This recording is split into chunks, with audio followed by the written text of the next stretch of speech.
We're going to do one of people's favorites. Some people's. A chicken farmer took a walk out on his farm one day. He paused by the coop as he went along his way. And all at once a rotten egg hit him in the eye. It was the sight he dreaded. Ghost chickens in the sky.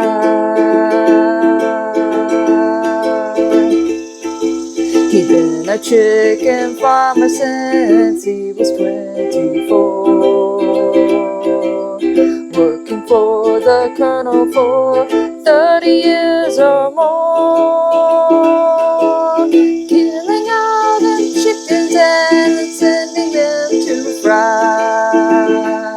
And now they want revenge. Ghost chickens in the sky.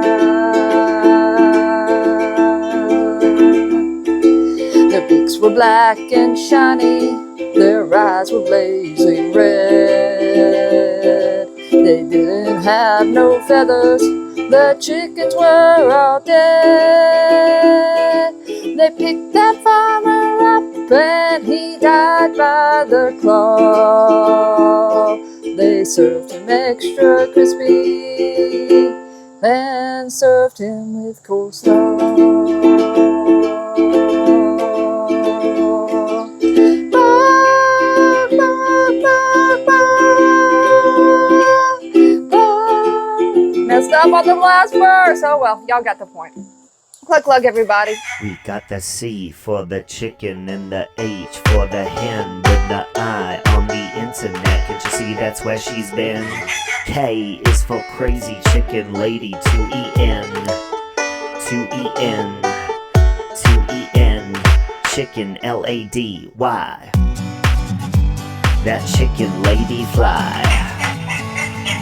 Let that chicken lady fly. That chicken lady fly. So let that chicken lady fly.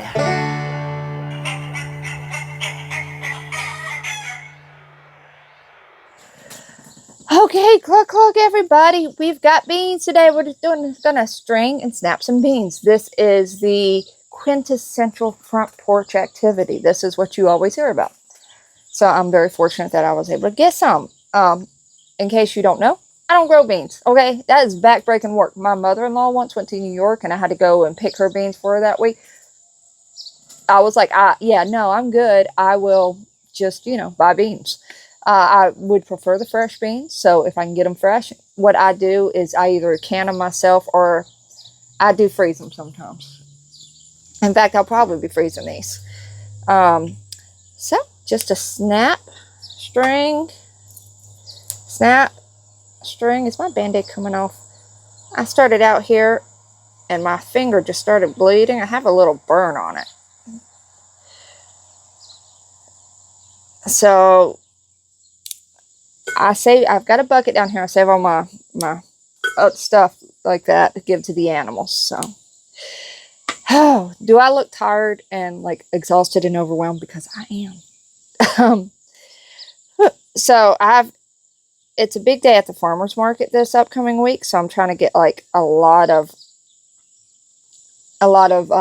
crocheting done because I'm going to be selling some of it. And I've got a lot of food. I've got tomatoes coming in. I've got beans. I've got some pink-eyed peas, some more pink-eyed peas that I need to do. If y'all haven't tried the pink-eyed peas, I don't know where y'all could just get them. I had never heard of them until the lady at the farmer's market had some.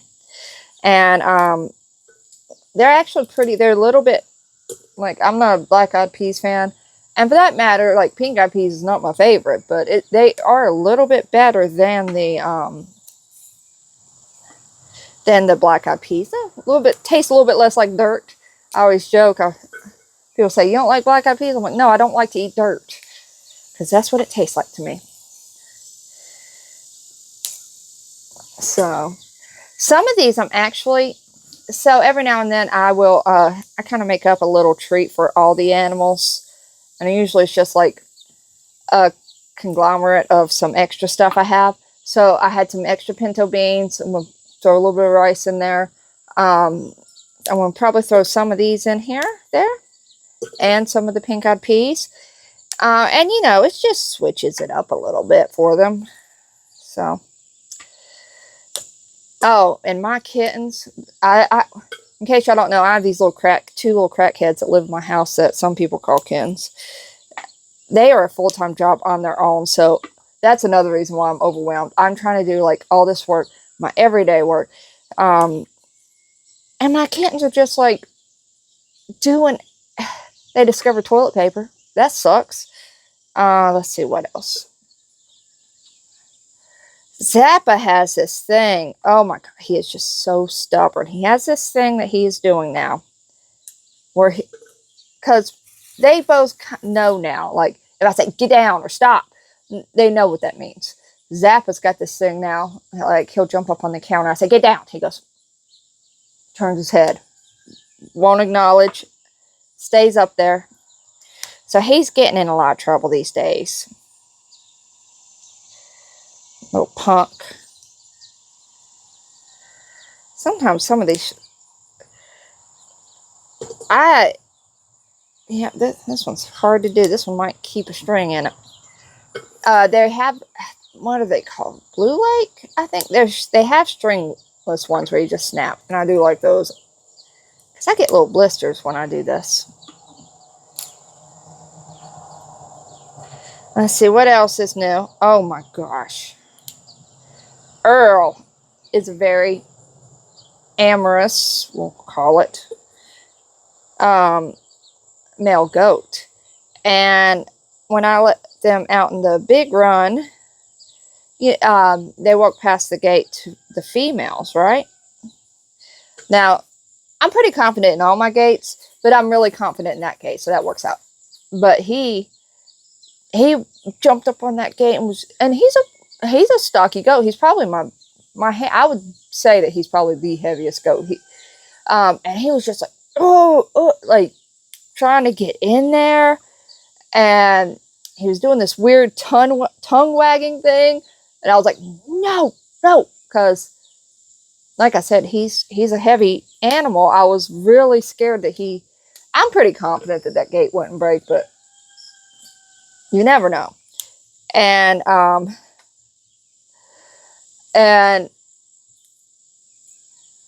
so I've been having to watch him. But then was it the same day? Maybe the next day. I let the females out in the big run, because they alternate. I usually do the boys in the big area. I call it the run, but it's a big grazing area. I let the boys out in the morning and the females out in the afternoon.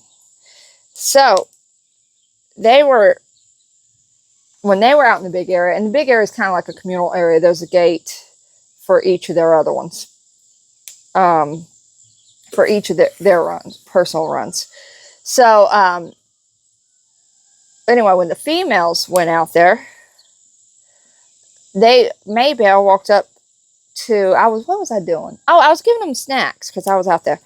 And the females don't like the little alfalfa snacks yet. They will, trust me. Right now, they're still at the age where they're just comfortable eating the feed. So I was trying to teach them, hey, these are snacks. And so I walked over to the male gate and was feeding the males through the gate and saying, see, look. And, Earl was eating one, and Maybelle reached out and or put her nozzle in there and licked Earl's tongue, who is the one I was telling you was so amorous. And I mean, he went crazy. He was like, he let out this guttural animal noise that I was just like, okay, we're done. Everybody go to their respective runs, because I didn't know. I thought Earl was going to go crazy. So, yeah, we're dealing with that a little bit. And I'm sure it will only get worse. Whew. Let's see what else is going on. Oh, Lottie, one of the little Rhode Island Reds. She has a thing for Amberly time. It is so funny. Every now and then you can see animals and you can tell like that animal has a crush on that animal. And you can tell, absolutely tell, that Lottie, give that whole thing to him. You can tell that Lottie absolutely has a crush on Amberly. Amberly is the little bantam who just goes wherever he wants, named after Amber from, I don't know what her channel name is now. It was Oh No You Didn't. It was Amber time at one point. But y'all know Amber probably. And anyway, he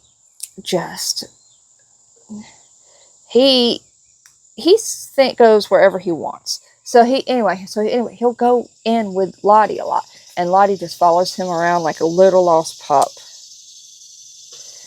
Thea goes in there some too, but Lottie is those chicks' favorite for sure.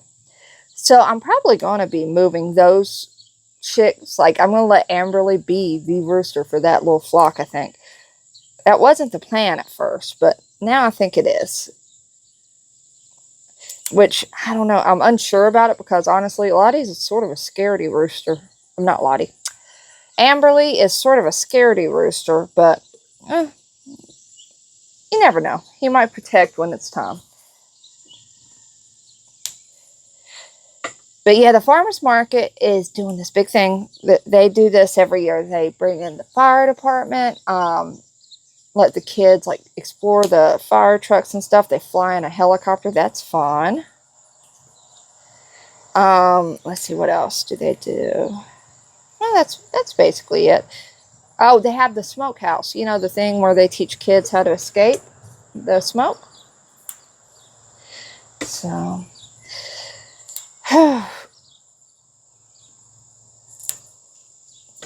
this is gonna take me a while. I saved this for today because I made watermelon jelly yesterday. Monday, I was focused on tomatoes because I had some that were getting ready to go bad. And then I had a watermelon that I wanted to make sure didn't go bad. It probably could have waited a day, to be honest.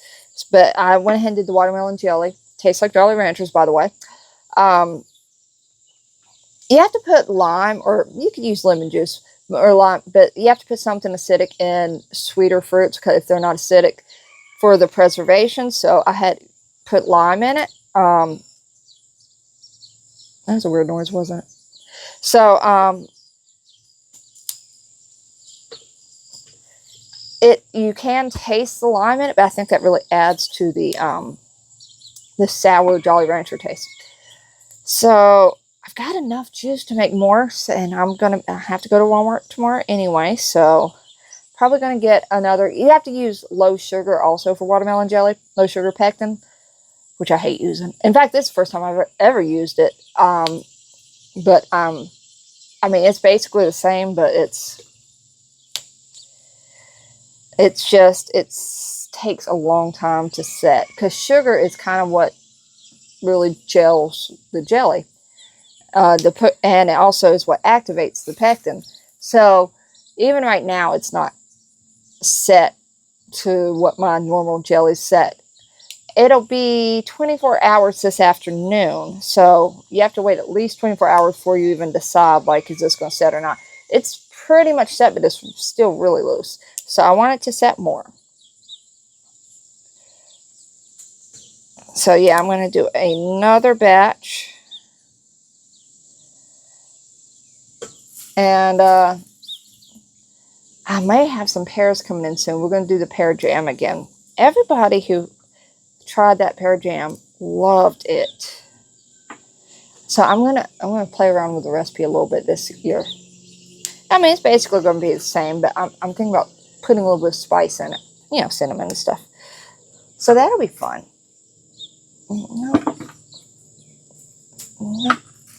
See, because I waited so long, there are a few in here that I'm not comfortable cooking. That's my bad. But I like to save stuff to do for y'all. So one of my little kittens, Rocky, he will eat absolutely anything. So he had a green pepper the other day. And I was like, "What are you doing, you weirdo?" And there was something else he ate. Pink-eyed peas. That's because I was thinking about that. Is why it came up. He was eating my pink-eyed peas the other day, and I was like, "What are you doing?" And they have food, okay? I always feel bad when my animals will just eat anything because people think that like they're starving, and they're not. Trust me, my animals eat better than me. They probably eat healthier than me too, because we do try to stick to all natural and organic stuff for ourselves, but our animals always get it. If we can't afford all natural and organic for ourselves, then we can't. But the animals get it. I think that's really, I don't know. I just really think that's important for an animal's diet to be as natural as possible. Whew. It's so muggy out here. We had a thunderstorm yesterday evening, which I assume is partially why it's so muggy, but it's ridiculous. I woke up sweating this morning. So, and the animals haven't been, like for example, yesterday when I let the animals out, I leave their gate open into the big area, and they didn't even leave their area. They were just like, "Yeah, we're going to stay here close to the water, we think," which I sort of get. Wish I could stay close to the water. Let's see what else is going on with me. I'm thinking, my nephew came up the other day and he was asking me, he was looking at all the new animals. He was asking me like what animals we're talking about getting in the future. And I told him, eventually we're going to get pigs. But, that's eventually. Right now I'm still getting used to so many other animals. But other than the females having a baby, that'll probably be the next animal. But then I realized my ducks are quite old, and it's been 2 years. No, it's been 1 year since I hatched some last year. But birds just don't live as long, so I may hatch a few ducks next year. I'll probably hatch a few chickens. I typically lose 1 or 2 chickens a year. And if any of them are hens, then I'll need some more hens. Because I'm right about what I want as far as hens go. The number. Got way too many roosters. But I don't want to lose too many right now. And I've got some that are, older who... I've got some retiring out this year too. So chickens, they don't lay their entire life. They're like women. So they'll start not laying eventually. And I usually, at that point, I kind of move them to a retirement flock so they can just enjoy their life, free range and whatever. And I do have a few that's going to be old enough to stop that now. Typically, if you might have a chicken lay about 3 years. And then that's about it. Bojangles, before she passed, you could tell she was starting to get to that retirement age. She was never the best egg layer anyway. But she really started slowing down. I was like, yeah, we're getting there. And sometimes when you go out to the retirement flock, you can be like, oh, somebody laid an egg. I guess their body was just like, I'm not completely done. I got one more left in me. Now, Flash, Stefani, Lottie, and Poppy, they're all due to start laying. I'm not going to worry. They're due to start laying about August, so this upcoming month, to September, but I'm not going to worry until October. And if they don't lay by October, they probably won't. I heard the gate jingle. They probably won't lay till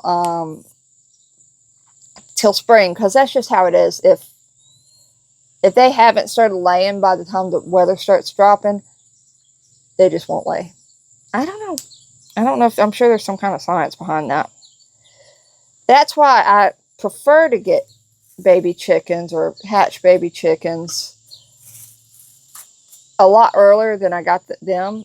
I wasn't planning on getting any chickens this year, but guess what? We went to Tractor Supply, and I think I just had some hens pass.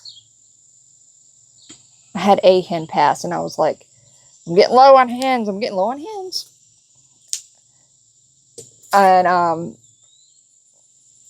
partially,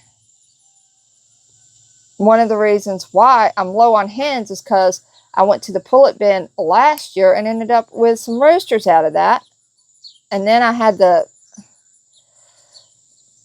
most of the Jeep chicks ended up being roosters. So yeah, I just have so many roosters and not enough hens. And I've got a few hens that are just, I know they're laying, but I can't find the eggs. Because if they weren't laying, they'd be egg bound and not with us anymore. And I have no idea where they're laying their eggs. But I'll have to find them. Anyway, cluck, cluck, we're at 20 minutes, which with the music, it'll be longer. Anyway, hope y'all enjoyed a very long front porch fest. I'm trying to get back into it. I wanted to do a creature feature this week, but I'm just too busy. I really want to get started back into that. I'm going to set an alarm on my phone that says, hey, do a creature feature. All right, cluck, cluck.